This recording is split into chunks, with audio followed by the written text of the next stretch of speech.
Amlan Roy, you're head of demographics and pensions research at Credit Suisse.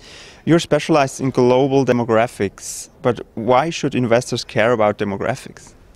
Investors should care about demographics because demographics is not merely about age. It is about understanding people as consumers and workers. Every Swiss company or Dutch company that looks at selling products should understand how consumers are changing, where they were 5 years ago, where they are likely to be 5 years later, because that affects their revenues. They should also understand workers, because workers add to their costs. Revenues minus cost affect the income statement and balance sheet of every company, every country, and every household. And therefore, demographics is very essential to investments. As we see, humans are getting older and older. We often hear that it's a threat to our pension system. Is it really a reason to worry for us?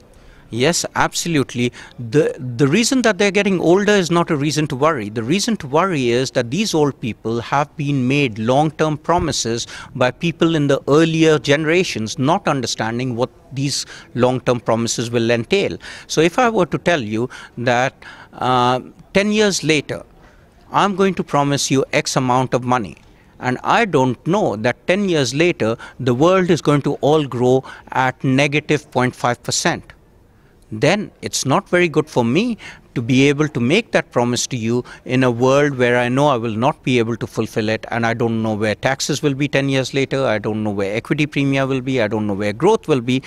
Already we face uncertainties on a 1 to 3 year horizon. So making long-term promises for 25 or 30 years across 4 or 5 generations which exist puts an inordinate burden on the younger generation, particularly given the fact that the current 65 to 74-year-olds, whether in Switzerland or US and UK, are one of the richest generations. That wasn't the case 30 years ago when they were indeed poor. Now they are richest, but they're also being promised pensions, healthcare, long-term care. The burden is going to be on younger generations who will find themselves very short of money.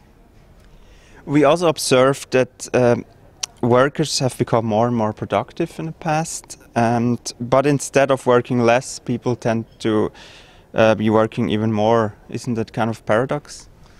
Absolutely. This is a beautiful question. I love this question because while technology has made us very productive, there are many people who indeed believe, particularly Edmund Phelps in the book Mass Flourishing, that we are not as productive as what we were in the 70s and 80s. We use technology better, but per capita productivity has gone down because of regulation and our hunger not being that high. Remember, I showed you GDP growth depends on working age population growth, labor productivity growth, and labor hours growth.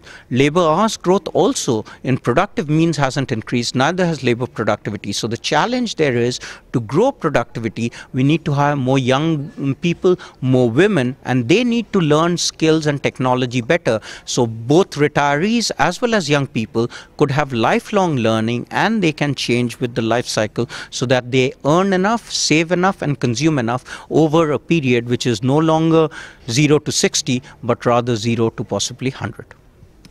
Another big topic is the high youth unemployment. Can you say what are the long-term economic effects because of the situation right now? Yeah, this is a very, very dangerous situation. This is the reason behind the Arab Spring. This is the reason also behind lot of terrorism going on and a lot of disaffected youth, even in rich countries like Sweden and Switzerland and Norway.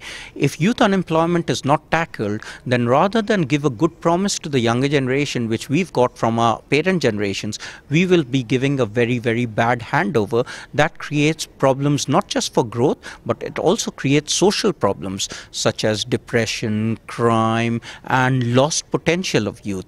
Therefore, it is incumbent on the whole society, largely governments, private sectors, and individuals, to rise up and understand that we need to create more jobs for the young people, and therefore fiscal policy is very much needed in every part of the economy. Jobs are being taken away by technology, but also by cheaper workers in other countries. It is a generation, and I refer you to the age of responsibility that we wrote, that we are responsible to provide better jobs, better prospects for the youth, and that is indeed something which every country needs to do. Right now we are in a low inflation environment, for example in Switzerland, but also in Europe.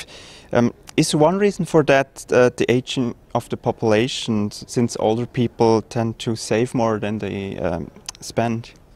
Actually, that's a myth. In fact, in the slides I showed, older people are consuming, they're traveling more, spending more on healthcare, buying more houses than younger people because they are the wealthiest, and they are also, many of them, better educated and in better health than their parent generation. So it is a myth to think that inflation, that the disinflation and deflation is being caused by young people, old people. Rather, it's being caused also by young people who don't have the jobs and the income and the spending power compared to the older baby boomers. So old people are spending on things that they like, and those are going up in prices, like healthcare, pharmaceuticals, long-term care. What young people are consuming is not going up because their incomes and wealth aren't going up that much.